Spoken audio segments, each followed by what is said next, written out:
अखिल भारतीय जनसंघ का अधिवेशन अंबाला छावनी में हुआ था। 3 दिन का अधिवेशन था।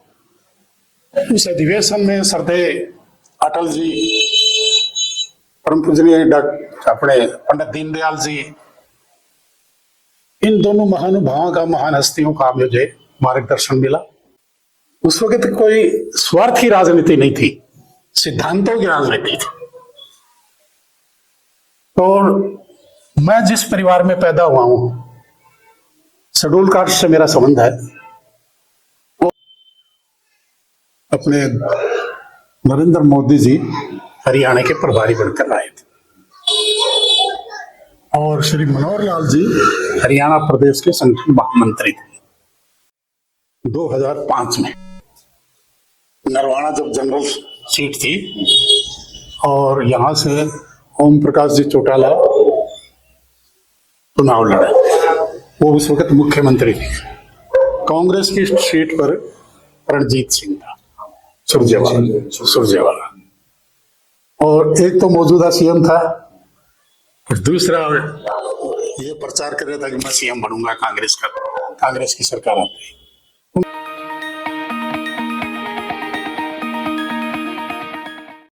नमस्कार साथियों, स्वागत है आपका नरवाना टोहाना चैनल पे। मैं संजय गौतम फिर से आपका स्वागत करते हैं नई सोच के साथ, नई ऊर्जा के साथ।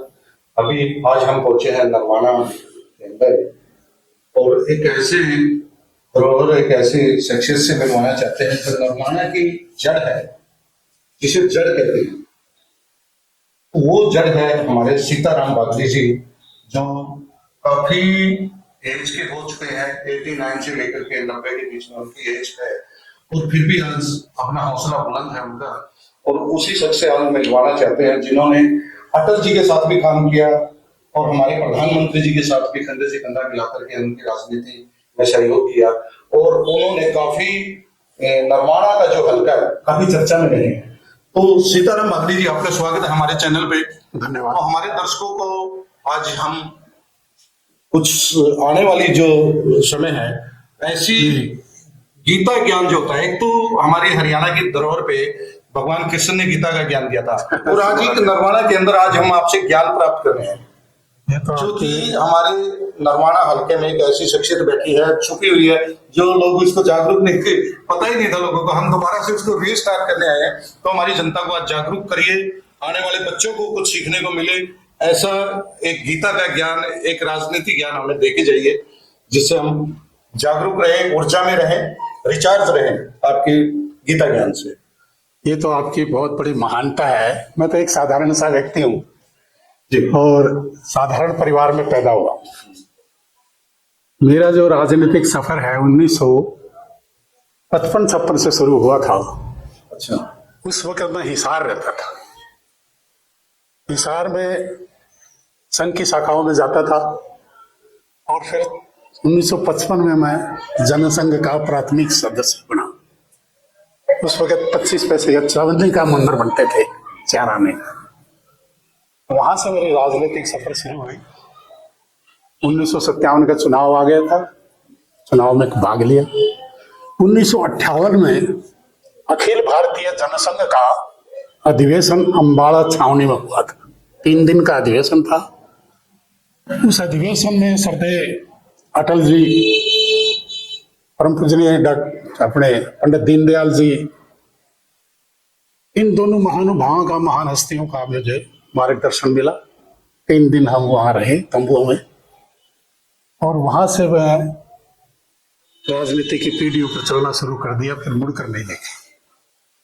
जिस वक्त मैंने जनसंघ ज्वाइन किया था उस वक्त ये विशाल रूप दिखाई नहीं देता था। उस वक्त तो ऐसा था भाई, बंजर धरती में हल चलाने वाली बात थी।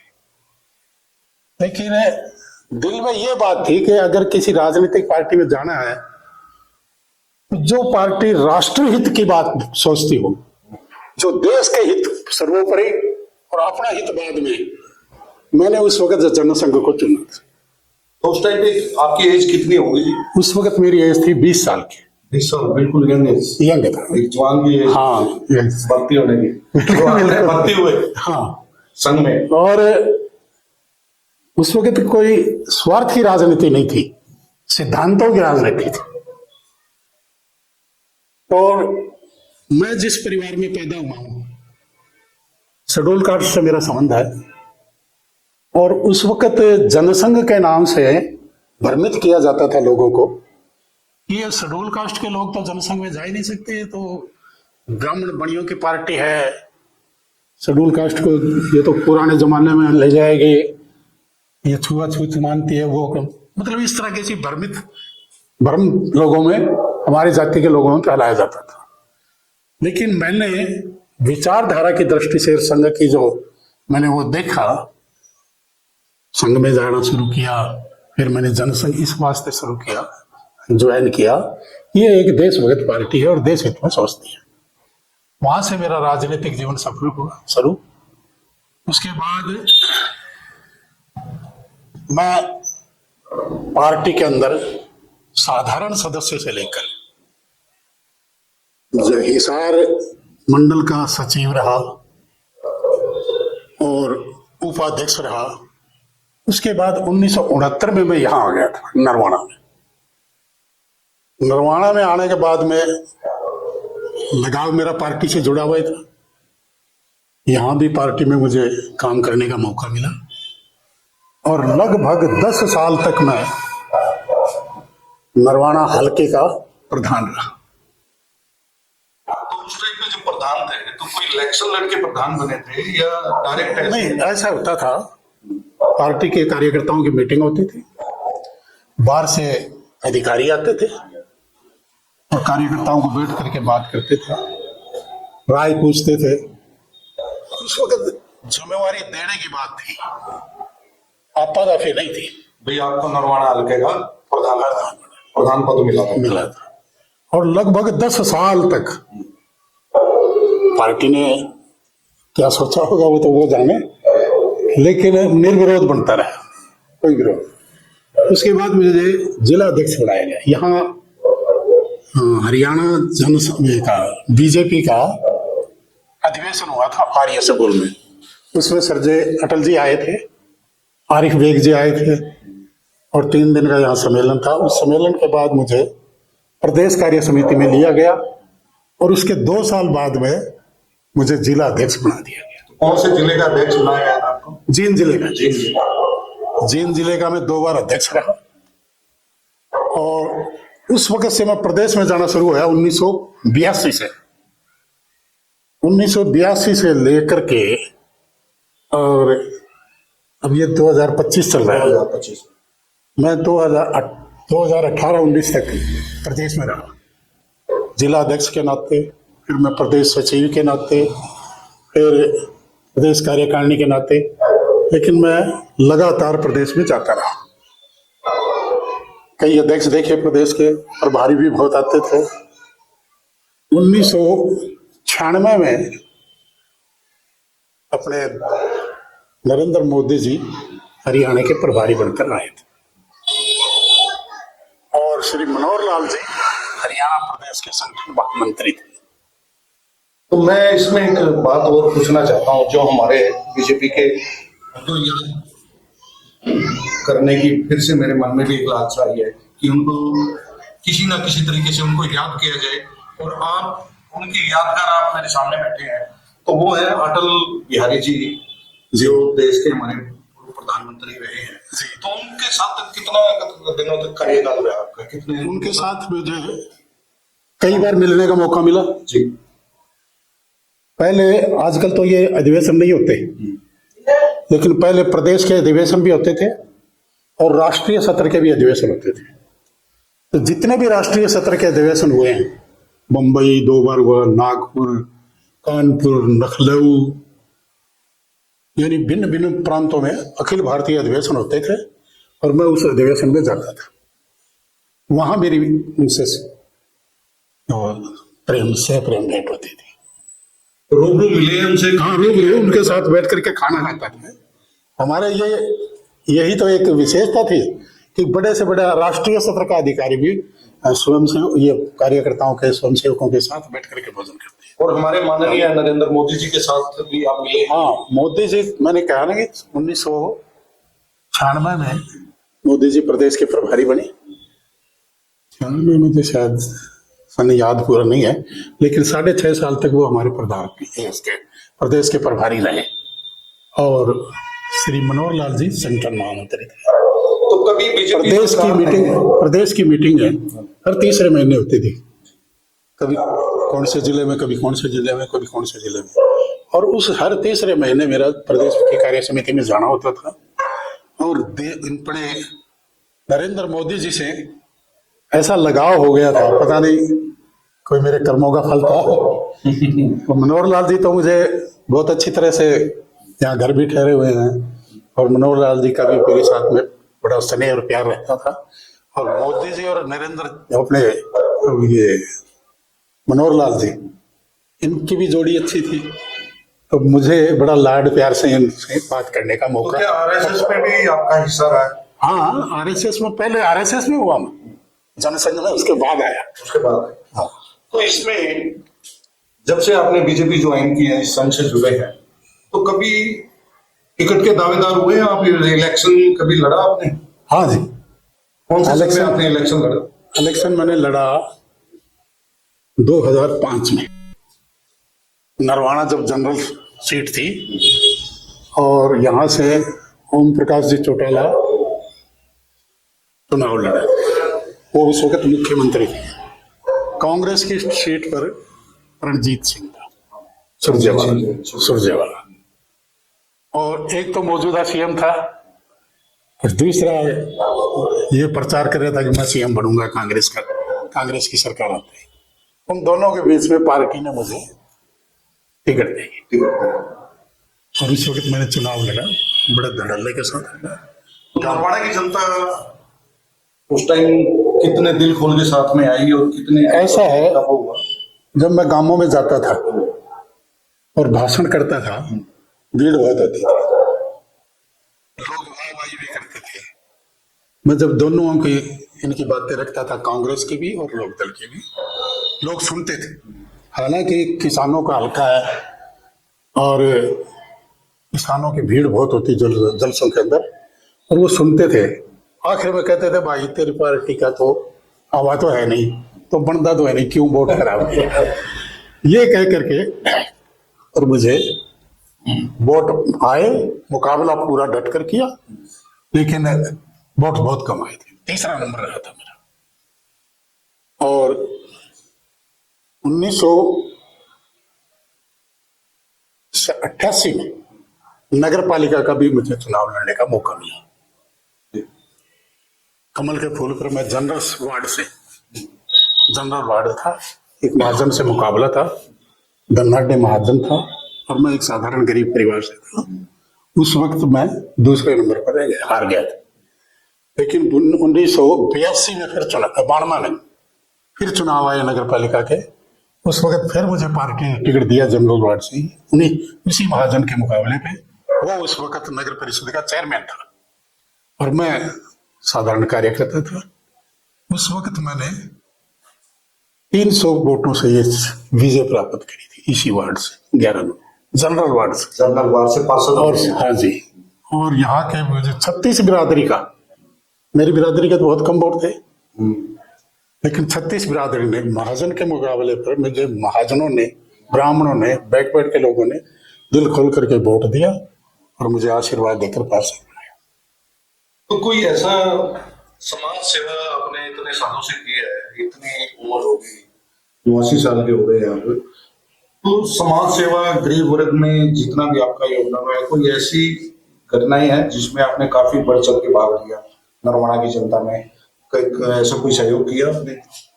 मैंने जी आंदोलन किया, पार्टी के हम थोड़े से कार्यकर्ता होते थे, हर पॉइंट के ऊपर जो भी कांग्रेस की गलत नीतियां होती थी, जुलूस निकालते थे, सत्याग्रह करते थे। एक ऐसी घटना हो गई थी कि पुलिस वाले ने औरतों के साथ बदतमीजी कर रहे थे स्टेशन के ऊपर, और एक नौजवान ने उसका विरोध किया।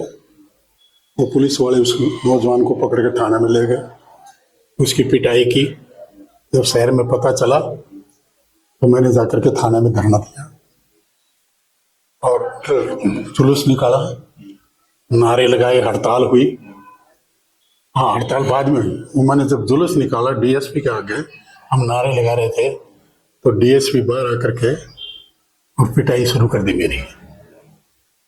लोग बहुत थे, भगदड़ मच गई। 2 बोरियां तो चप्पल जूतों की भरी थी जो लोग पलतड़ में छोड़ गए। और मैं वहां सड़क के ऊपर खड़ा रहा डीएसपी के दफ्तर के आगे, जहाँ ये हुड्डा मार्केट बनी हुई है, या डीएसपी का दफ्तर था, उसके साथ में थाना था। तो ये कौन से सन की बात है? ये सन मुझे याद नहीं है, लेकिन बहुत तगड़ा संघर्ष हुआ। एक सुभाष यादव इलाम का एसएचओ था, वो आया और आकर मेरे जख्मी मारकर के भैया ये तो बेवकूफ हो रहा, शराब पी रखी है, इसकी उम्र है। वो मुझे ले आकर के छोड़ कर गया अंदर गली में। उसके बाद लोगों ने मुझे पूरा साथ दिया, हड़ताल हुई। डॉक्टर मंगल सेन जी थे उस वक्त हमारे प्रधान। हमको जब रोहतक पता लगा, दूसरे दिन वो आए हड़ताल के दौरान, और शाम के बड़े जलसा किया। डीएसपी की तबादला हुआ, और जो पुलिस वालों ने जिस साथी के साथ बदतमीजी की थी उनको सस्पेंड करवाया। ये उस वक्त मैंने संघर्ष किया। उसके बाद भी जब भी जो भी कोई समस्याएं आती थी, हम बाकायदा संघर्ष करते थे। ये कहीं उस दौरान तो नहीं है जिस टाइम पे जब काफी हुड़दंग हुआ था, आरक्षण हुआ था, जब नहीं, उस वक्त के बाद पे काफी उस वक्त के बाद ये जो घटना हुई थी ना, ये में जो हुआ था, वो तो उसमें तो मैंने कई बार सत्याग्रह किया। अच्छा, हाँ, उसमें तो उसमें कुछ कहेंगे आप? हाँ, तो ऐसा है तो जितना जातिवाद हुआ था उस टाइम पे, तो इतनी दुकानें जला दी गई थी, इतना कुछ, मतलब वो पूरे हरियाणा के अंदर एक पूरी आग जली हुई थी। बिल्कुल जली हुई थी, और संघर्ष भी किया हम लोगों ने, और आखिर में सरकार को झुकना भी पड़ा। लेकिन वो उतने मतलब कुछ तो याददाश्त की कमी है। बाकी सारी उम्र संघर्ष किया है, छोटी छोटी बातों को लेकर भी, शहर की समस्याओं को लेकर के, बड़ी बातों को भी लेकर के, चाहे प्रदेश स्तर की थी, चाहे जिला स्तर की थी, चाहे नगर स्तर की थी, हर भगत हमने। और कई बार जेलें गई हैं, गए दिल्ली जाते थे, सत्याग्रह करते थे, कभी गबू हत्या पर, कभी इंदिरा आंदोलन पर, कभी किसी तरह का, मतलब संघर्ष चलता ही रहता था। क्योंकि आज की जो राजनीति है, वो इतना संघर्ष करने वाली कोई पार्टी नहीं रही है। हमने तो 5, 7, 10 भी होते थे तो जेल से निकालना, और सुनाई भी होती थी हमारी। ऐसा मेरा जीवन रहा है। अब जाकर के माननीय मनोहर लाल खट्टर जी के साथ ये आपने काम किया है। हाँ जी, उनके कार्यकाल में आपका कितना सहयोग रहा? पूरा सहयोग रहा मनोहर लाल जी खट्टर के साथ में। और उस वक्त तो फिर वो नरेंद्र मोदी जी भी जुड़ गए थे ना, तो हमने सब लोग पूरा संघर्ष के साथ में काम करते हैं। कभी चौटाला साहब से भी मुलाकात हुई? हाँ हुई, कई बार यहाँ आते थे। तो हुड्डा पहले तो हुड्डा साहब से? ना, हुड्डा साहब से मेरी कभी बात? कभी नहीं बात। तो हमारी जनता नरवाना की जो है ना, उनको क्या संदेश देना चाहेंगे आप? भी कोई जागरूक नया एक आने वाले जो बच्चे, नई पीढ़ी है, उनको क्या संदेश देना चाहिए? गीता ज्ञान क्या देना चाहिए आप?